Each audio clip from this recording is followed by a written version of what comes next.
Hello students, today we will understand your next topic articles।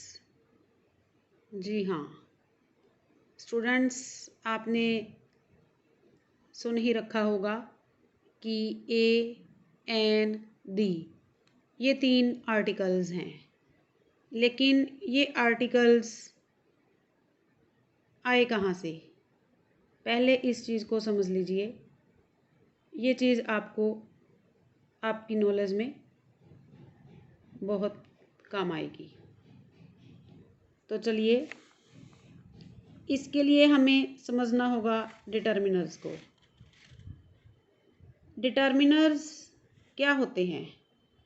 Determiners वो words होते हैं जो किसी नाउन का मीनिंग क्लियर करते हैं और हमें बताते हैं कि जो नाउन है जिसके बारे में हम बात कर रहे हैं उनके बारे में बताते तो हैं ही साथ ये उनकी क्वांटिटी को भी बताते हैं।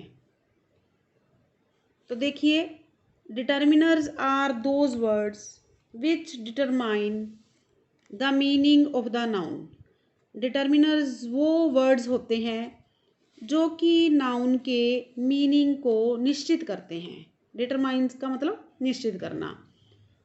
अब हो सकता है कुछ बच्चों को ना पता हो कि नाउन क्या होता है। तो बेटा, संज्ञा हिंदी में जिसे तुम लोग संज्ञा के नाम से जानते हो, इंग्लिश में वो नाउन है। किसी पर्सन, प्लेस, थिंग के नाम को नाउन कहा जाता है। Determiners make it clear which particular thing और थिंग्स वी आर रेफरिंग। हम किस पर्टिकुलर थिंग की बात कर रहे हैं और how much away substance we are talking about, और हम उस सब्सटेंस की कितनी मात्रा की बात कर रहे हैं। तो जो वर्ड इस चीज़ को बताता है उसे क्या कहते हैं? डिटर्मिनर्स। डिटर्मिनर्स 2 टाइप के होते हैं। फर्स्ट है डिटर्मिनर्स विच क्लासीफाई और आइडेंटिफाई। एक तो वो डिटर्मिनर जो क्लासीफाई करते हैं किसी चीज़ को या आइडेंटिफाई करते हैं। दूसरा डिटर्मिनर्स विच इंडिकेट क्वांटिटी। दूसरे वो डिटर्मिनर जो कि क्वांटिटी को इंडिकेट करते हैं। तो चलिए, ये जो फर्स्ट टाइप के डिटर्मिनर हैं इसकी आगे 3 टाइप्स हैं। फर्स्ट है आर्टिकल्स, जो अभी हम करेंगे, ए एन दी। दूसरा है डेमोन्स्ट्रेटिव्स। तीसरा है पोजेसिव्स। तो दूसरी टाइप के जो डिटर्मिनर हैं वो 2 टाइप के हैं। फर्स्ट है नंबर्स, सेकंड है क्वांटिफायर्स। तो अब डिटर्मिनर्स पे मेरी जो अलग से वीडियो मैं बनाऊंगी उसे आप देखना, लेकिन फ़िलहाल जो हमारा आर्टिकल टॉपिक है उसे हम समझ लेते हैं। तो बच्चों, मैं आपसे कहना चाहूँगी कि आपके जो नियर्स एंड डियर्स जितने भी आपकी क्लास के स्टूडेंट्स हैं, आप उनको भी मेरी ये वीडियो सेंड कर सकते हैं ताकि उनको भी ग्रामर के इम्पोर्टेंट टॉपिक जो मैं करवाऊंगी आप सबको, वो भी इस चीज़ का फ़ायदा उठा सकें, समझ सकें। आप उनको मेरा लिंक भेजिए ताकि वो बच्चे भी इंग्लिश ग्रामर सीख पाएँ। तो चलिए, अब हम बात करते हैं फिर से आर्टिकल की। तो जैसा कि मैंने तुम्हें बताया कि ये जो आर्टिकल हमारा टॉपिक है ये डिटर्मिनर्स से आया। डिटर्मिनर्स की एक टाइप है आर्टिकल। तो आर्टिकल अब 2 टाइप के हैं। फर्स्ट है डेफिनेट आर्टिकल, जिसमें हम दी को रखेंगे। सेकंड है इनडेफिनेट आर्टिकल, जिसमें हम ए और एन को रखते हैं। डेफिनेट, जैसा कि इस वर्ड से ही क्लियर है कि निश्चित। जो चीज़ निश्चित है, जिसका हमें पहले से पता है, वहाँ हम द का यूज़ करेंगे, और जिस चीज़ का हमें पहले से पता नहीं, जो अनिश्चित है, वहाँ हम ए या एन का यूज़ करेंगे। तो चलिए, अब इसकी डिटेल को समझते हैं। Where the is spoken as the and where the is spoken as the, ये एक इम्पोर्टेंट बात है समझने वाली। और इसके अलावा कहाँ कहाँ द का प्रयोग करना होता है, कहाँ कहाँ नहीं करना होता, ये भी मैं तुम्हें बताऊंगी। अब इस बात को समझने के लिए मैं तुम्हें ले चलती हूँ हिंदी व्याकरण की ओर। तो बेटा आपने हिंदी में स्वर पढ़े होंगे, तो देखिए हिंदी में हमारे ये स्वर हैं ए आ ई उ ऊ ए अंग, ये हमारे स्वर हैं, इनसे हमारी मात्राएं बनती हैं। तो हिंदी में जो काम ये स्वर करते हैं वही काम इंग्लिश में हमारे 5 वोवल्स करते हैं। तो ये वोवल्स कौन कौन से हैं? ए ई आई ओ यू। ये जो ध्वनियाँ हैं यही ध्वनियाँ हमें इन वोवल्स से मिलती हैं। तो यहाँ तुम्हें इस बात को अच्छे से समझना होगा कि हम ध्वनि की, साउंड की बात कर रहे हैं, ना कि सिर्फ वोवल्स की। ये जो 5 अल्फ़ाबेट तुम देख रहे हो, सिर्फ इन अल्फ़ाबेट्स की बात नहीं कर रही मैं, इनसे जो ध्वनियाँ उत्पन्न होती हैं उनकी बात कर रही हूँ मैं। तो इसके अलावा जो हमारे पास ये B C D F G H J K L M N P Q R S T V W X Y Z, ये जो टोटल 21 अल्फ़ाबेट्स रह गए, ये हैं कॉन्सोनेंट्स। कॉन्सोनेंट्स को हिंदी में क्या कहते हैं? व्यंजन। ये देखिए, जब बच्चों तुम छोटी क्लासों में थे तो तुमने ये सीखा होगा क ख ग घ ङ च छ ज झ न ट ठ ड ढ ण त थ द ध न प फ ब भ म य र ल व श स ह क्ष त्र य। तो ये जो सब है इसे हिंदी में क्या बोलते हैं? व्यंजन।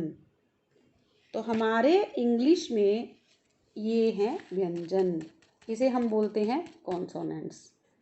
तो we have 5 vowel sounds and 21 consonant sounds. तो इस चीज़ को समझे बिना हम आर्टिकल नहीं समझ सकते। तो अब तुम्हें इस चीज़ का ध्यान रखना है कि जो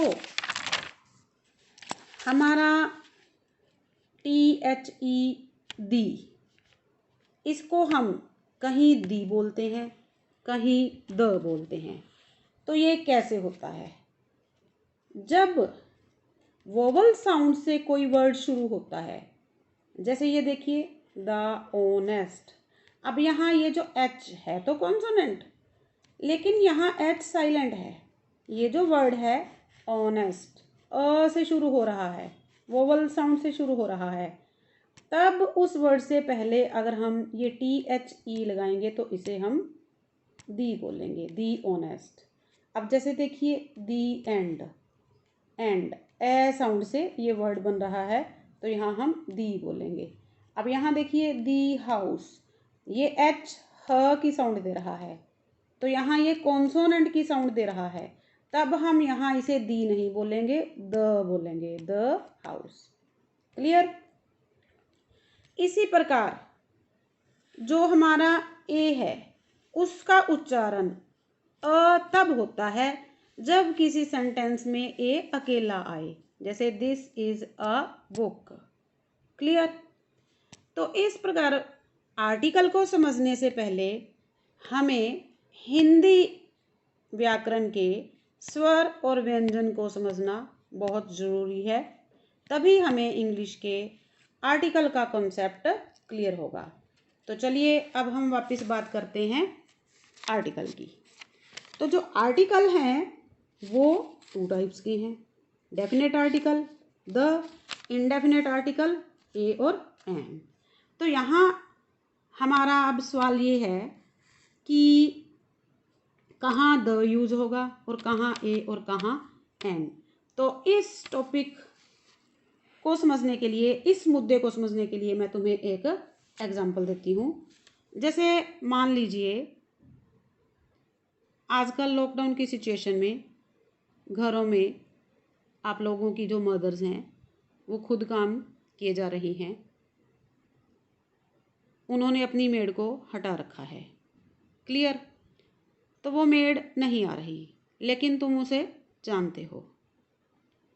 कई दिन के बाद एकदम से वो मेड आ जाती है, आके नॉक करती है और आप जाते हो, अपना डोर खोलते हो। क्योंकि आप उसे पहचानते हो, वो आपसे बात करती है कि अपनी मम्मा को भेजो। आप अंदर जाते हो, आप अपनी मम्मा को जाके ये तो नहीं बोलते ना कि कोई लेडी आई है, आप यही कहोगे ना कि मम्मा वो मेड आई है। वो मेड कौन सी? जो पहले आती होती थी। तो वहाँ हम कहेंगे द मेड हैज़ कम। लेकिन अगर मान लो किसी और मेड को पता है कि आपको घर में काम वाली की ज़रूरत है, वो कहीं से सुन आती है और वो कोई और मेड आके आपका दरवाज़ा नॉक करती है, आप दरवाज़ा खोलते हो, आप उसे पहचानते नहीं हो, तो फिर आप अंदर जाके अपनी मम्मा को बोलते हो कि मम्मा कोई मेड आई है या कोई लेडी आई है। आप उसे नहीं जानते ना, तो आप कोई बोलते हो, वो नहीं बोलते। इसका मतलब इस लेडी को आप नहीं जानते। तो वहाँ आप अंदर जाके अपनी मदर को बोलोगे मम्मा अ लेडी हैज़ कम। तो इस प्रकार इस डिफरेंस को इस तरीके से समझिए कि जहाँ कोई रेफरेंस पहले से आ रहा हो वहाँ हम दी आर्टिकल यूज़ करते हैं, यानी कि डेफिनेट आर्टिकल दी। तो दी जो है वो कैसे यूज़ होता है?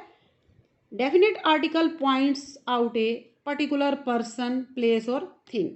जिसकी हमें पहले से जानकारी हो वहाँ हम द का यूज़ करते हैं।